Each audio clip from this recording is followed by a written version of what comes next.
So right now I have what we think is the strongest election integrity measures in the country. I'm actually going to sign it right here. It's going to take effect. So, bill is signed. And here's what it does.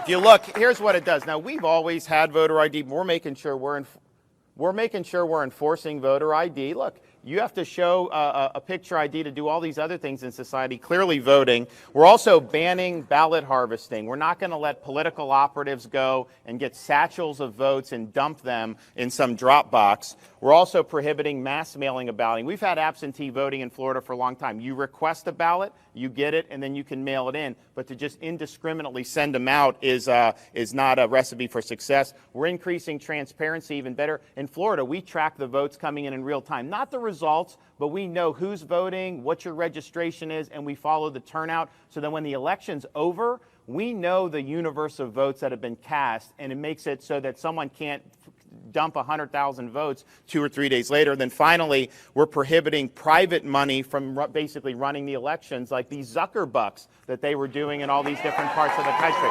So this keeps us ahead of the curve. We put a lot of effort into last election, and we wanted to make sure we did it well. We had 11 million votes counted by midnight, 99%. We think this will make it even better as we go forward, and so we're proud of the strides that we've made. We're not resting on our laurels, and me signing this bill here says, Florida, your vote counts. Your vote is going to be cast with integrity and transparency, and this is a great place for a democracy.